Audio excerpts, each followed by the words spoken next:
Welcome everyone to our second webinar on Optimin selenium yeast with our presenter Monika Leukert from Germany. She's got a lot to say today, so I'm going to let us start straight away. Thank you, Noélle. Yeah, welcome everyone to this webinar on Optimin SeY3000. We will today talk about monogastric animals. After we had the ruminant part 1 month ago, we will now focus on the monogastric, so mainly swine and poultry applications. But let's first start again with a few words about selenium.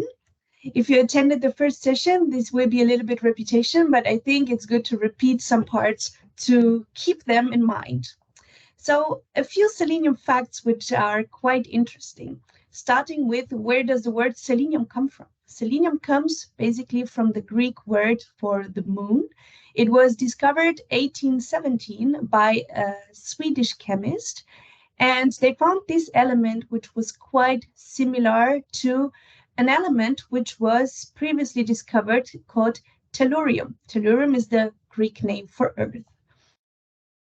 Typically, 50% of all the selenium that is produced worldwide goes actually not into animal feed or human application, but into the glass production.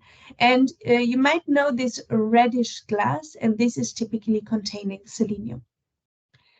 The richest food on earth containing selenium, these are the Brazil nuts. Unfortunately, they don't only contain selenium, but also some other toxic compounds. So it's not a good idea to consume too many of those, but 1 or 2 per day are quite healthy and good to keep the selenium status high. Another very important number is the number 1 million. Why 1 billion? Because these are the people worldwide who get too little selenium from the diet. And this is a big problem because selenium deficiency is something which causes a high risk for any kind of serious and common disease. So it's something which is really causing problems globally.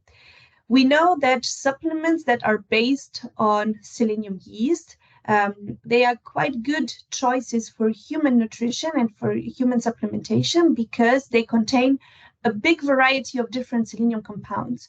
So they really come the closest to eating a very balanced diet that contains selenium. The recommended daily intake is 50 to 70 microgram selenium per day for us, for human beings. And another good opportunity to consume selenium is not only via supplements, but also via selenium-enriched foods. And we will talk about this later on. So selenium-enriched eggs or even selenium-enriched meat. Why is selenium so interesting? Because first of all, it's an essential trace element, meaning that we cannot produce selenium as such in our bodies. So it's the same for animals. So all animal species need to consume selenium. And it's important for the maintenance of health, growth, and any kind of biochemical, physiological functions.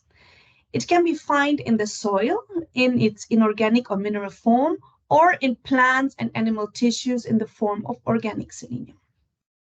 Selenium is a part of approximately 25 functional important selenoproteins, and all those selenoproteins have something in common, and this is the amino acid selenocysteine, which represents the central core of those selenoproteins. And here you can see the different selenoproteins that exist.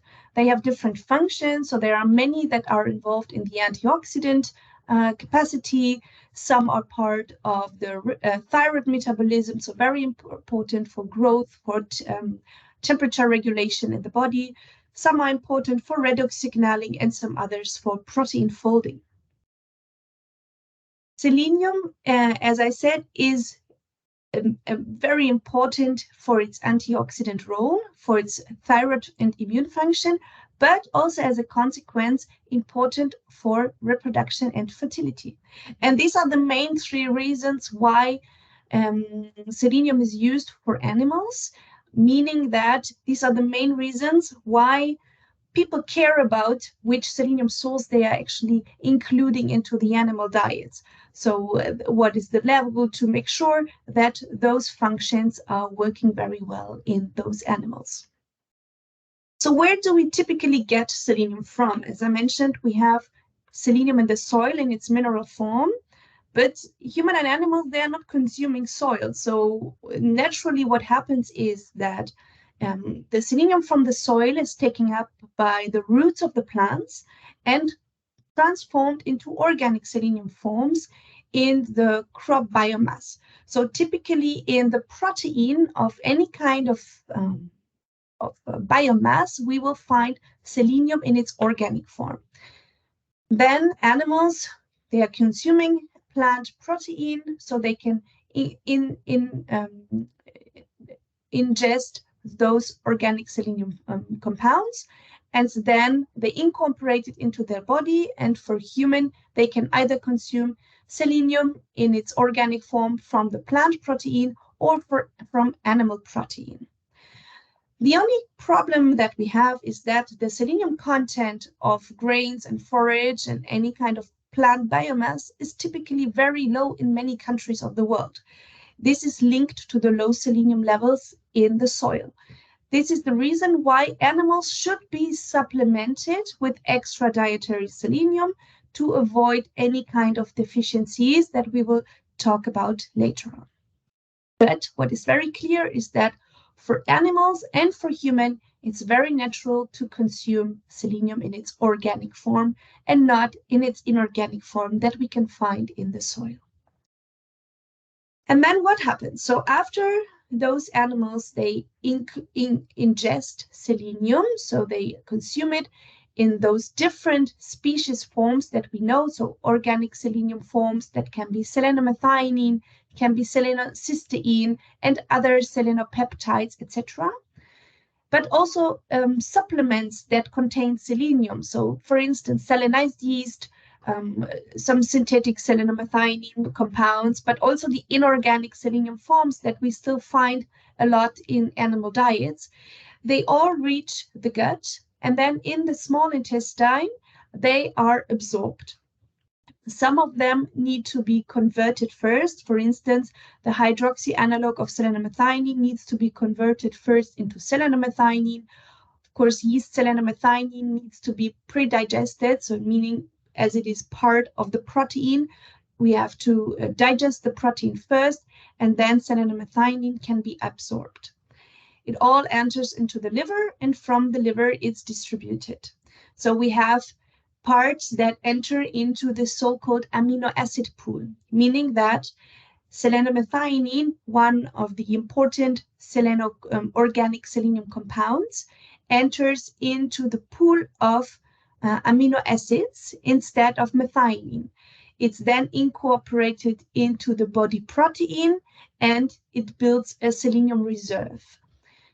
The other compounds are sources to produce those selenoproteins that I have mentioned before. So they go through a cascade of reactions or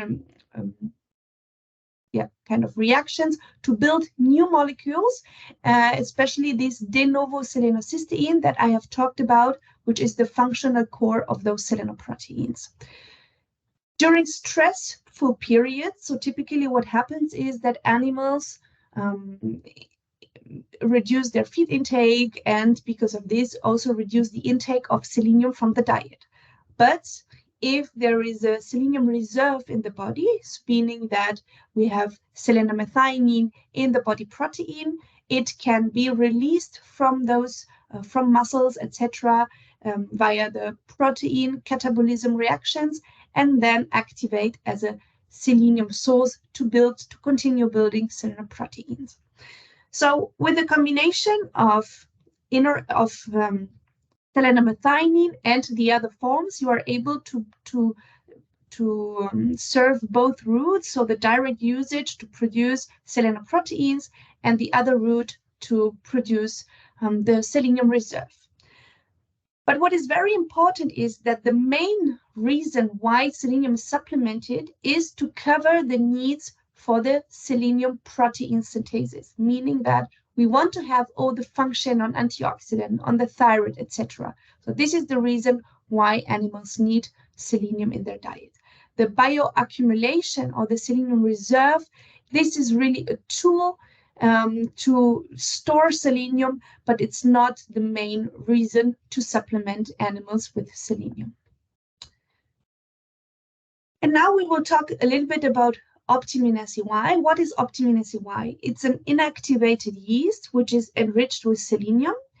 It contains a specific strain which has a very good tolerance against selenium and which can absorb high levels of selenium and convert them into selenomethionine, selenocysteine, and also other organic selenium compounds. What happens during the fermentation of the yeast is that inorganic selenium is included slowly into the fermentation, and the yeast does basically the same that the plants do. So it takes the inorganic selenium and it converts it into organic selenium compounds. So the same that happens in the nature, with the selenizers, you can do it under standardized conditions with much higher concentrations. So in the end, in the yeast cell, you will find the different selenoamino acids such as selenomethionine, selenocysteine, but you can also find other compounds. The typical profile of the yeast of Optimin SeY is 63% selenomethionine, roughly 17% selenocysteine, and 20% other organic selenium compounds. So in total, there are almost 100% organic selenium. Why is organic selenium so important and so much different from inorganic selenium? So first of all, as I said, feed materials, they contain already organic selenium. So the intestinal tract of animals is optimized for the usage of organic selenium. Also, it contains organic selenium in mainly the form of selenomethionine and selenocysteine, so the forms that we can also find in selenium yeast. Inorganic selenium is a compound which can act quite pro-oxidative, meaning that it can damage cells. And there was a quite interesting study in the past where a very normal inclusion rate of inorganic selenium has been given to poultry species. In that case, it was chicken. So it was a 0.3 ppm supplementation. And in those, during this supplementation, it could be seen later on that there was a damage of the epithelium cells in the intestine when those animals got inorganic selenium compared to organic selenium. Also, something that many people do not know is that inorganic selenium is quite reactive. It can, especially sodium selenide, interact with several feed ingredients that can be present in the premix. So for instance, vitamin C or sugar, those are causing a reduction and leading to compounds that cannot be absorbed by the animals.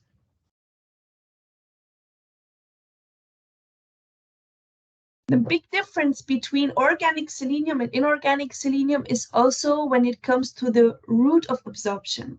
Organic selenium follows the same route as the equivalent sulfur species, meaning that selenomethionine is absorbed via the methionine transporters. Selenocysteine is absorbed via the cysteine transporters. Selenite is not actively transported into the bloodstream, but it's passively diffused. And we know from many studies that this passive diffusion is less efficient than the active transport from selenomethionine and selenocysteine. After the absorption through the intestinal wall into the bloodstream, what happens is what I mentioned before. So selenomethionine entering mainly into the amino acid pool. So it will be stored in the protein instead of methionine. We will find it in the muscle, in milk, and in eggs, in meat. So it's really a fantastic tool to transfer selenium to the offspring, to increase the level of selenium in the food. So for instance, for selenium enriched food, but also to make sure that the embryo and fetus get enough selenium. The storage in the body protein, so the storage form, this is really a very unique form of storing trace minerals, in this case selenium, and this can be reused under stressful conditions. Selenocysteine and the other compounds that are inside of the selenized yeast, they are used directly to produce those selenoproteins. They are a source of selenium and very efficient to produce all the antioxidant enzymes, etc. Selenite, so inorganic selenium, doesn't have any storage function, but it can also lead to the production of antioxidant enzymes and any kind of selenoproteins. But as I mentioned before, the problems of selenite are that it can act pro-oxidant and that the absorption is not as efficient as of organic selenium. So if we see that there is this selenized yeast which acts very, very efficiently on the animal, we also need to consider that there are many different brands available in the market.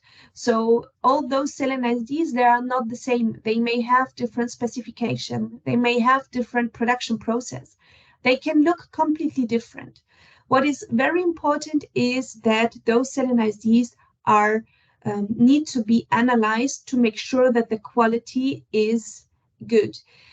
This comes from the fact that fermentation is a process which is linked, and the success of a fermentation is linked to many, many different parameters.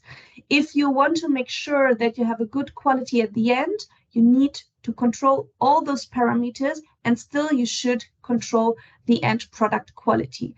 And the best way to make sure that everything went well during the fermentation is to analyze for the total selenium concentration and for the selenomethionine concentration as a tracker of the fermentation success.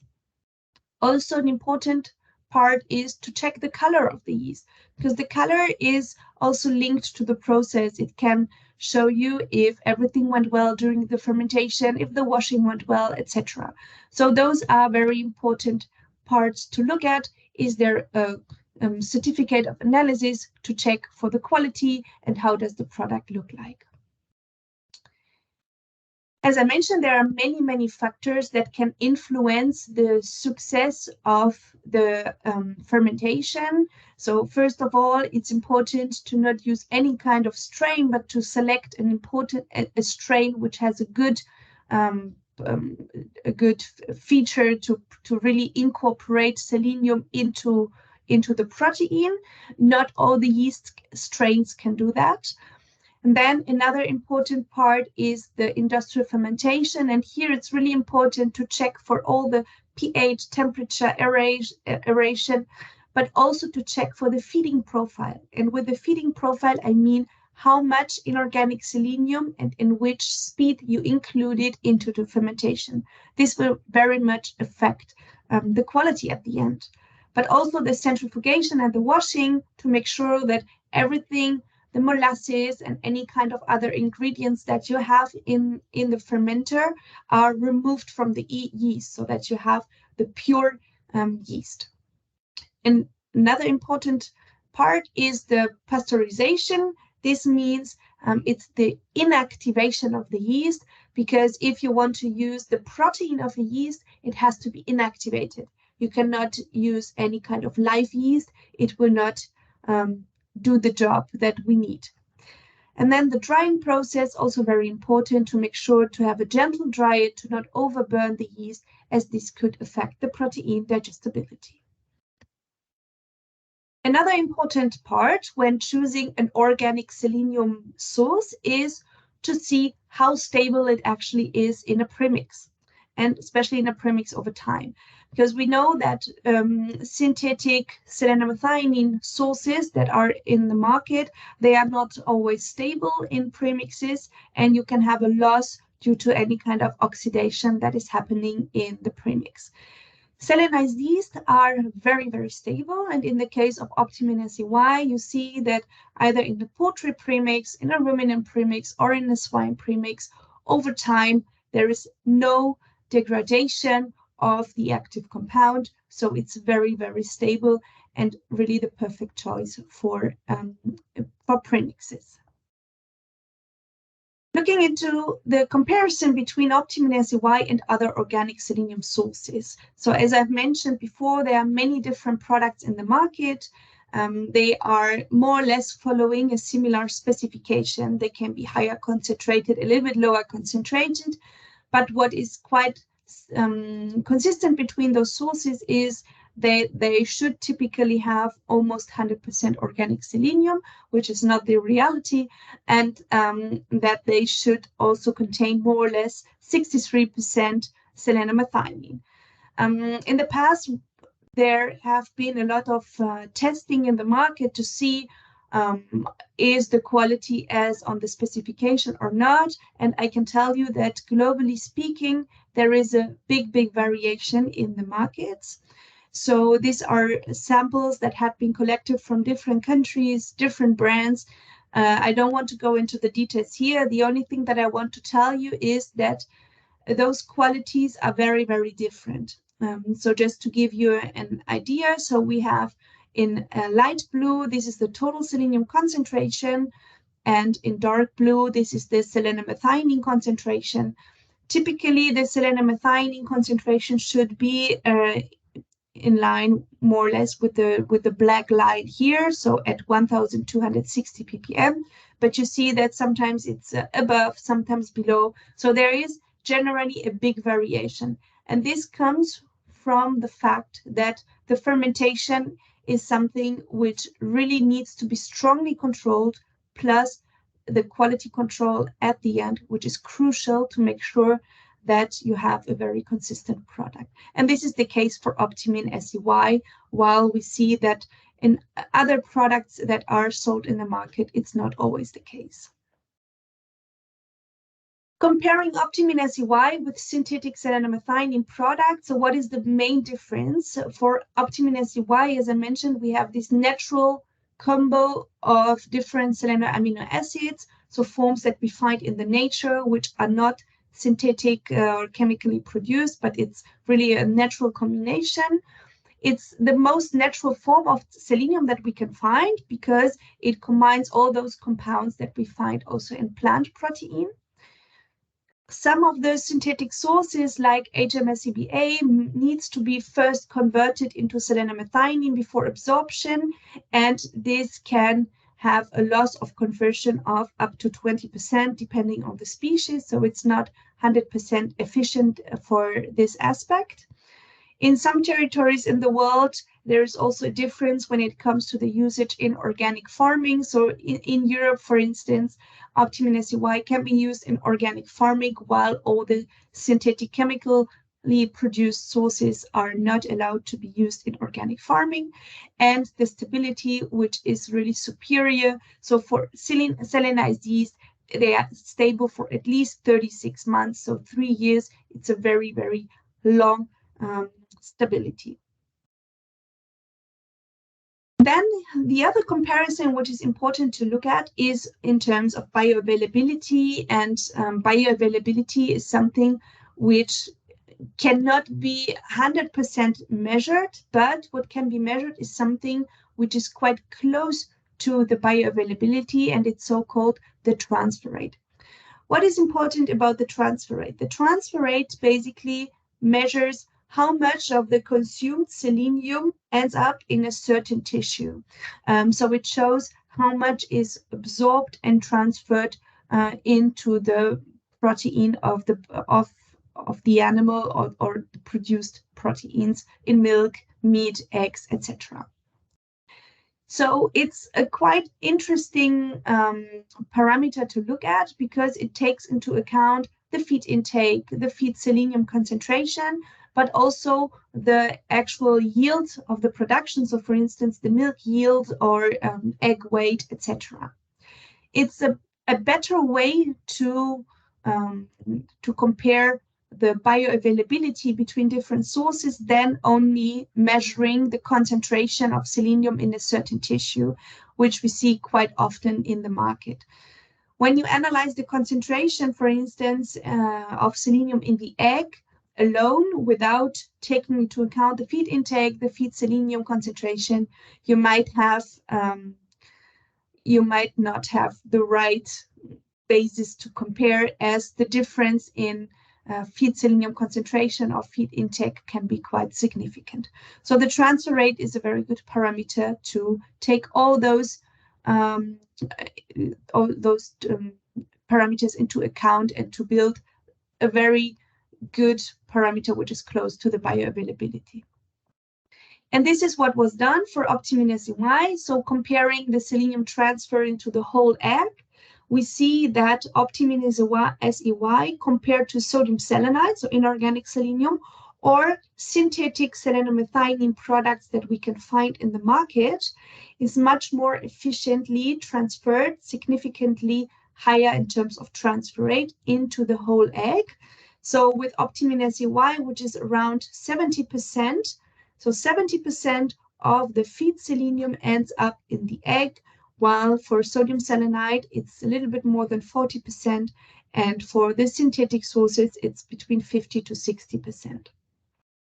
For the selenium transfer into the breast meat of chicken, here it was compared sodium selenide versus another inorganic source, so a selenium proteinate, compared to synthetic selenium sources, compared to different selenized yeast in the market. And what you can see is that from all the sources, Optimin SeY, with its superior quality, ended up at almost 50% selenium that was transferred from the feed into the muscle, then followed by another selenized yeast, and then followed by the synthetic sources, which were more in the range of 30 to 35, 40% transfer rate.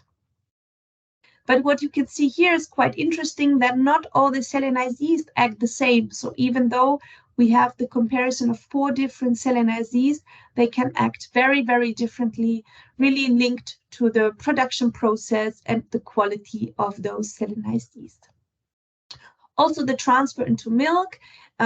This is not only important for ruminants, but it's also important when we think about sows. So the transfer into the colostrum, into the milk. Here we see that with Optimin SeY, we have a higher transfer into the milk compared to the synthetic selenomethionine sources, which are roughly 5% lower.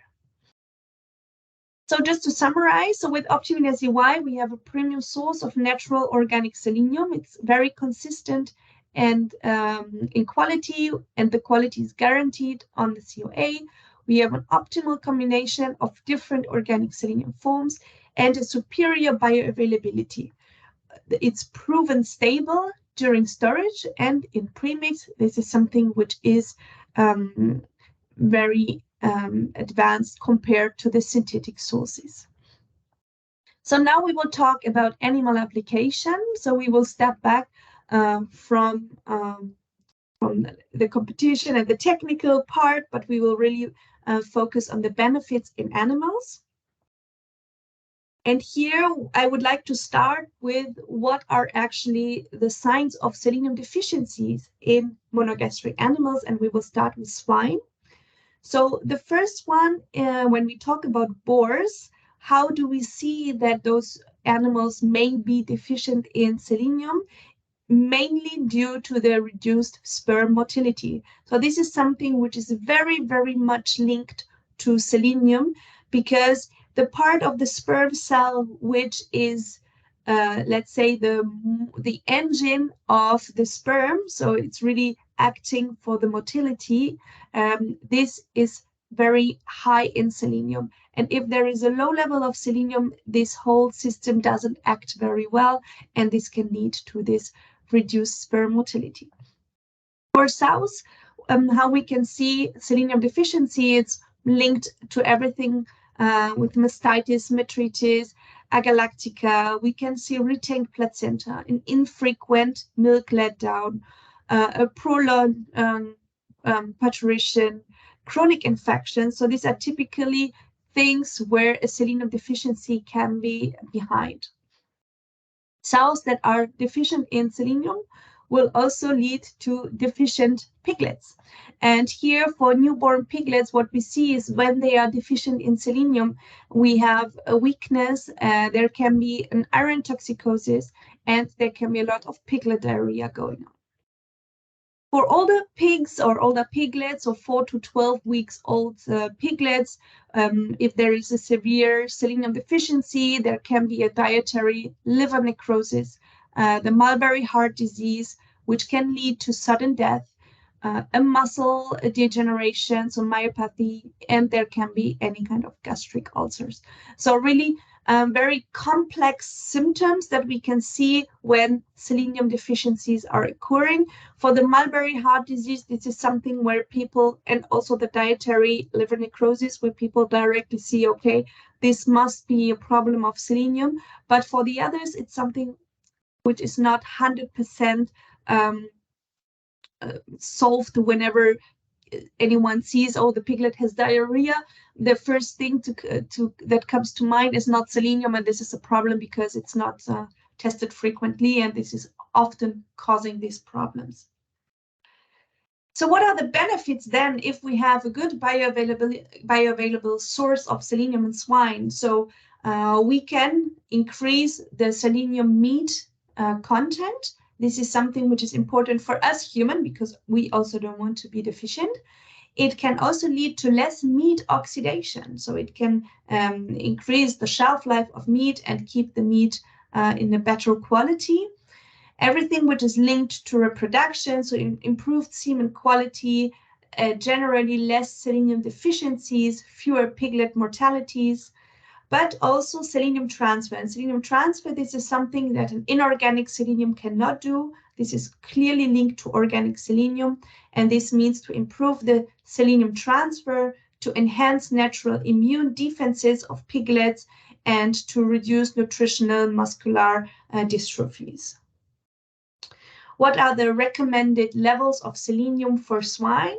So here, depending on the species, so for sows, the recommendation is typically 0.3 ppm for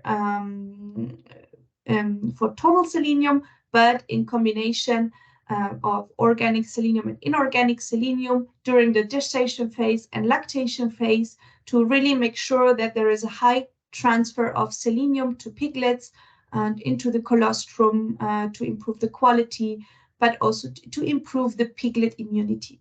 For boars, for semen quality as well, 0.3 ppm. For piglets below 20 kg, the recommendation is even higher, so 0.4 ppm in a combination of organic and inorganic selenium.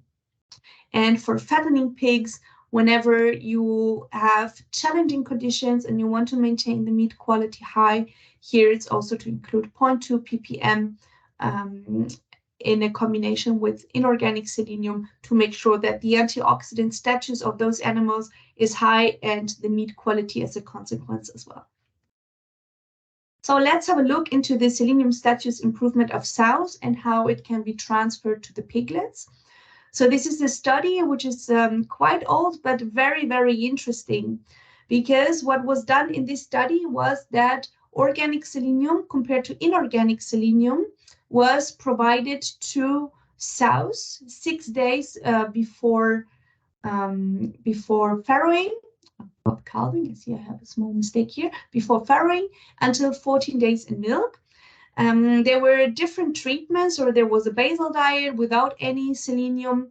There was sodium selenite at 0.15 ppm and 0.3 ppm, and then selenized yeast at 0.15 ppm and 0.3 ppm, or a combination of those.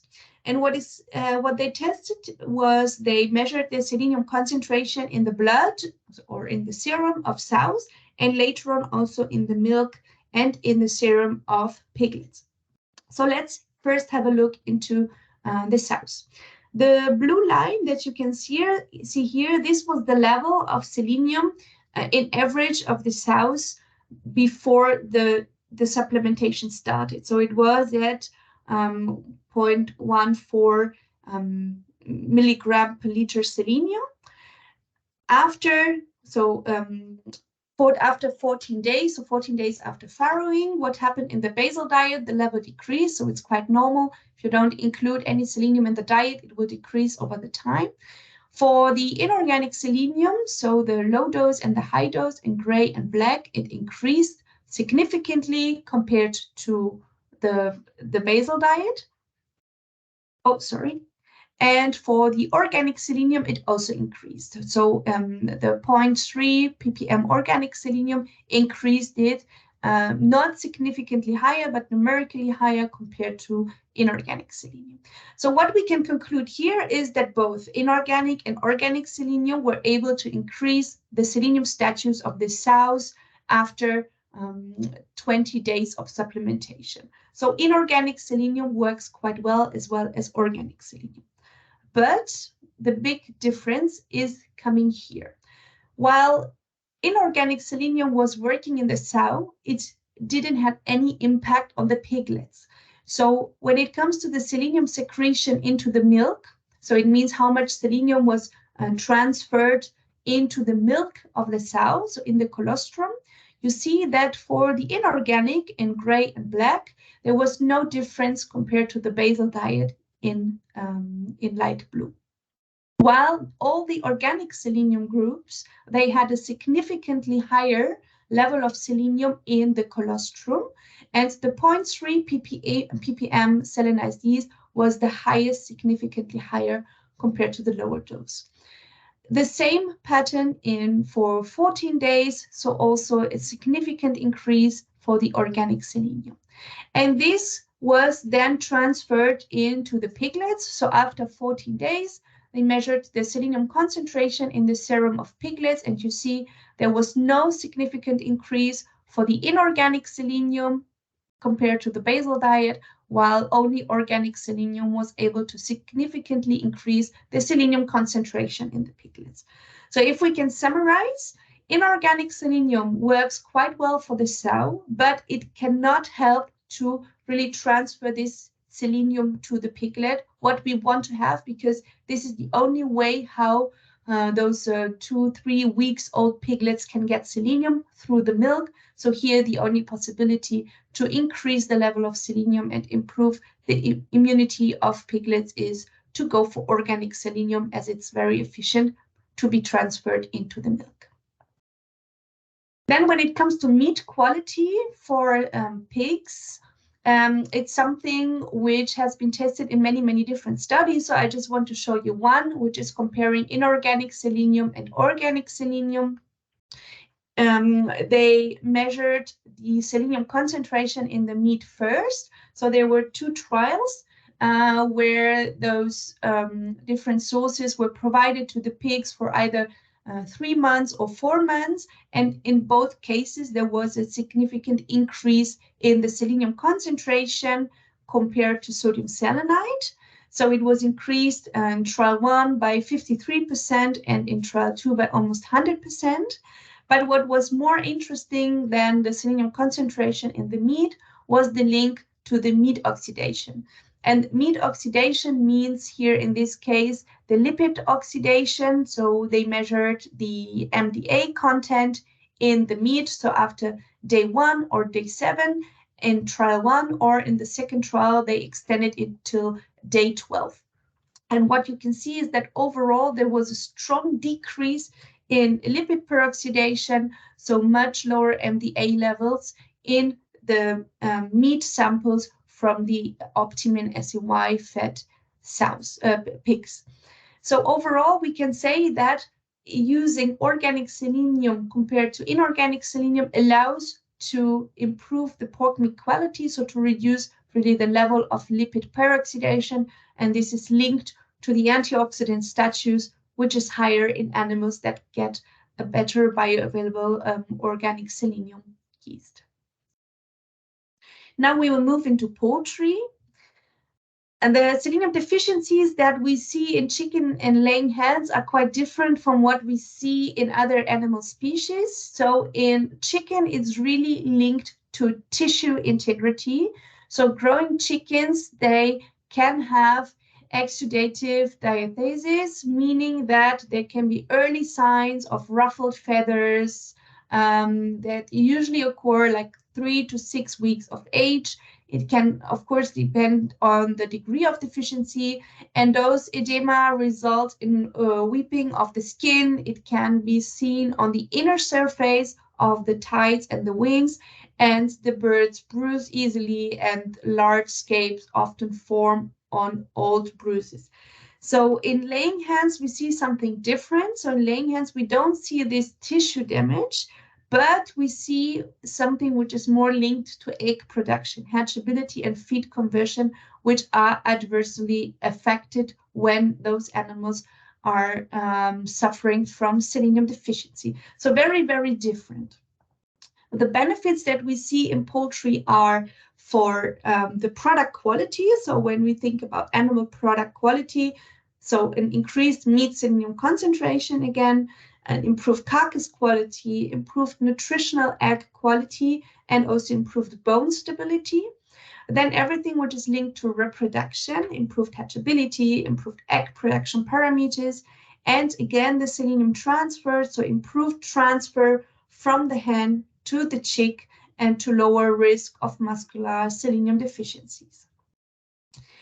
And the effect on the chick is very, very important, because selenized yeast is really able to ensure the high transfer of selenium to the developing embryo. This is something which is quite limited by with selenite. So it's something which cannot be done in the same way as with organic selenium. And if you use only selenite in those diets for breeders, they will not, so chicks will not have the right protection against oxidative stress. And especially the hatching process is causing a lot of oxidative stress. So for this, it's important to go for organic selenium to make sure that the chicks have a good antioxidant defense system. So what are the recommendations for poultry? So for broiler, it's recommended to use organic selenium in the starter phase to boost really the antioxidant status and to boost the immunity. As you have seen, organic selenium has the storage function, so it's not really necessary to use it all along the growers and the finishers, except if you have problems of meat quality, if you want to improve meat quality, or if there are any challenging conditions, then it's recommended to also include organic selenium here to maintain a good meat quality and the antioxidant status. For layers, typically organic selenium is more used for old layers to really maintain a good actual quality, or if there is any kind of heat stress, it's also recommended to use 50% organic and 50% inorganic selenium. For selenium-enriched eggs, here it's necessary to use organic selenium and not inorganic to reach a certain level of an egg to make sure that that the claim can be done for the selenium-enriched eggs.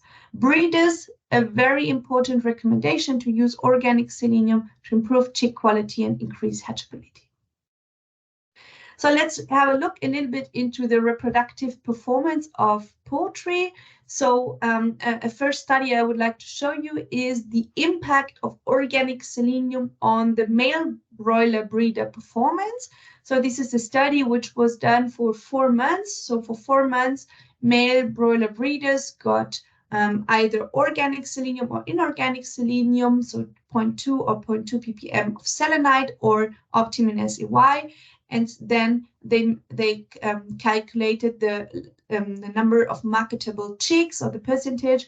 And what was quite interesting to see is that just by changing the source for the male broiler breeders, it had an effect on the marketable chicks, an increase by almost 5%. And this comes from the fact that the avian semen contains a very, very high proportion of long-chain polyunsaturated fatty acids that are quite sensitive to lipid peroxidation. So it can really result quite quickly in decreased fertility. And with organic selenium, you are able to increase the antioxidant status, in the avian semen and make sure that the motility is as well, and there are no problems with morphological degenerated cells. So it's a really interesting impact of organic selenium versus inorganic selenium for male broiler breeders. For female breeders or layers, something which is quite interesting is that, as I mentioned before, whenever there is any kind of challenge, so taking here the example of heat stress, it can significantly impact the performance. And in this study, which was done in 2019 in Egypt, they had a heat stress challenge. So there were 3 consecutive days a week with a heat stress phase from 11 to 3 p.m. With conditions above 38 degrees and roughly 60% relative humidity. And what they did was that they had a control diet with, and in comparison, the standard diet with a quite low level of organic selenium, so 0.1 ppm, but the results are quite impressive, showing that already a low level of organic selenium can increase the performance very much. So in terms of egg production, there was a significant effect of the organic selenium. Also for egg fertility, and the commercial hatchability was significantly improved compared to the control. So overall, we can say whenever there is a heat stress challenge, it can lead to an improved production and reproductive performance whenever there is organic selenium in the diet compared to inorganic selenium. It was, of course, linked to the antioxidant status of the animals during the heat stress challenge. So what was observed was that not only the performance was increased, but also the MDA concentration in the plasma, so the lipid peroxidation, was significantly decreased compared to the control, showing that those animals had a better antioxidant defense and could cope with the heat stress better. Also, the immunoglobulin G was increased, showing that it helped to control infection in the tissues. So again, something which can affect negatively the performance if it's quite low. So, and both parameters were improved with Optimin SeY, showing that during heat stress phases, it can be supportive to use organic selenium. Now we will look a little bit deeper into the layers, because it's quite interesting to see the impact of organic selenium on different, not only performance, but also the nutritional egg profile. In this study, there was a comparison between 2 inclusion rates of organic selenium. So Optimin SeY either with a half dose or full dose. The full dose in this case was 0.3 ppm, or half was 0.15 ppm selenium from Optimin SeY. There was an improvement in laying rate, in egg weight, and also in FCR. And then measuring the total egg weight in those 10 weeks of the supplementation period, there was a significant effect towards the higher concentration of Optimin SeY in the feed. But this was not the main purpose of the trial, but the main purpose was really to see how does the dose impact the antioxidant status of the animal, and also then the nutritional profile of the egg. And what was quite interesting to see is that the higher the dose of organic selenium, the higher was also the vitamin concentration in the blood serum of hens. So of course, selenium doesn't have a direct link to vitamin A, vitamin E, or vitamin C, but you can see that all those were improved. And this comes from the vitamin sparing effect of selenium, meaning that if you have enough selenium in the diet, you will produce those antioxidant enzymes, and those, once you have those antioxidant enzymes that act in the body, it means that less of vitamin E and vitamin C is needed to compensate the free radicals. So a very interesting effect. overall, also the total antioxidant status in the blood serum increased with the higher dose of Optimin SeY. So it makes quite sense when you see those results. It's very much matching.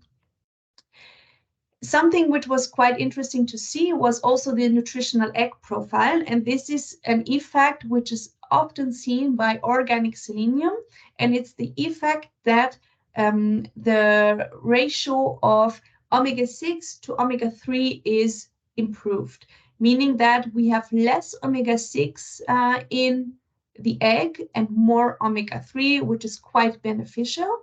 So a much more beneficial fatty acid profile if you use organic selenium. Also, in the egg, there was an improved concentration of selenium. Of course, the more selenium you have in the diet, the higher is the transfer into the egg. But again, more vitamin A and vitamin E showing the same effect that we had in the blood. It's the sparing effect of selenium. So we're sparing those antioxidant vitamins that can be also beneficial for the chick development in the egg. So it's a very interesting effect. Generally, the higher selenium level, so the selenium in the egg is something which is used globally quite often, meaning that selenium-enriched eggs is something that we see, I wouldn't say all globally, but in many, many countries in the world. Why is this the case? Because first of all, eggs, it's a very efficient tool to enhance the population selenium intake. It's an affordable source of protein with a high nutritional value, and it's widely accepted. We see it a lot in Asia, but we also see it in other countries. And those selenium-enriched eggs, it's something which is quite easy to do. So there is no heavy investment needed. You just need to label the eggs differently. One selenium-enriched egg can meet roughly 50% of the daily selenium requirement of human. And there is a market. Actually, there is a market in many, many countries that we see. And the other big benefit is that those enriched products are really in the premium sales range of eggs, and they can be sold 10 to 40% higher in price compared to normal eggs.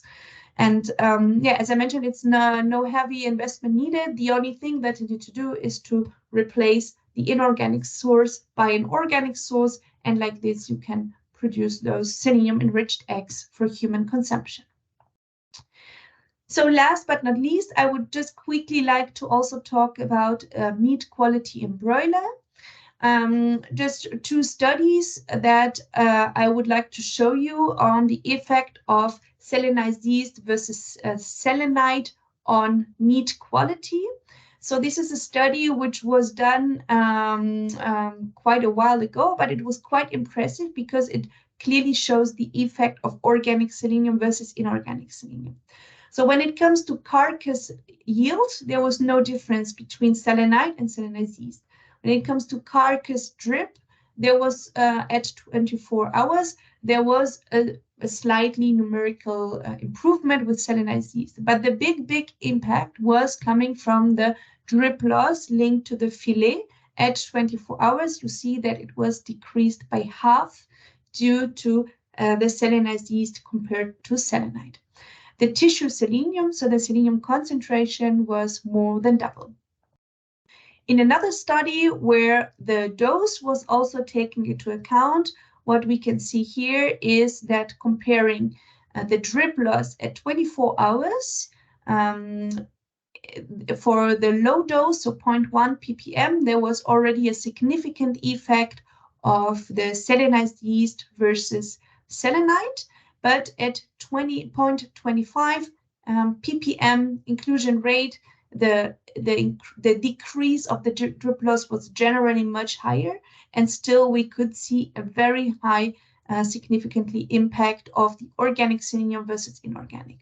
So we can conclude that inorganic selenium, and compared to inorganic selenium, selenized yeast can reduce the drip loss significantly, but there is an effect which is dose depending. So make sure if you really have problems with drip loss in meat, it's important to not only use small levels of organic selenium, but to increase it significantly to at least 0.2 or 0.3 ppm to manage this problem.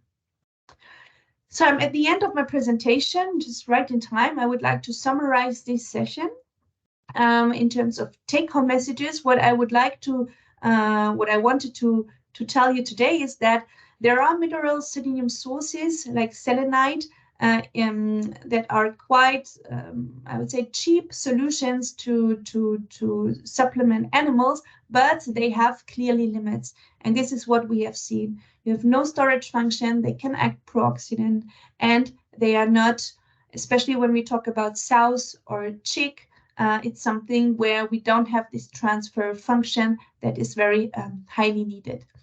Selenized yeast, they can elevate the antioxidant status and the transfer of selenium efficiently to piglets, chicks, or to the offspring. Enriched foods, this is something for human nutrition that can be produced only with organic selenium, but it's a very interesting way to supplement human with selenium. Organic selenium sources that are generally the best option that you can have for animals, but there are different qualities in the market and also different types of organic selenium sources, and make sure you choose the right one.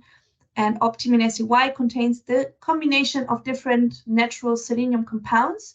They are protected in the yeast cell, so they are not they don't have any problems with oxidation, and they are very, very stable.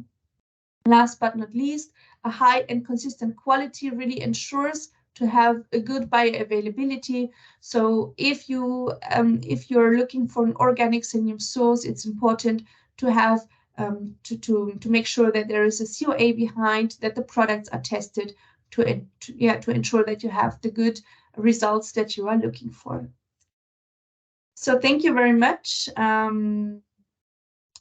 I hope it was interesting for you to learn more about selenium. And now I think I will give the mic to Noélle for the last few words. Thanks, Monika. So from our side at Westside, we just really want to thank you for your time and all the effort you put into bringing this presentation to us. Recordings will be available soon. And yeah, there's no questions for today. So that's it. Okay, thank you very much. All right, have a good day.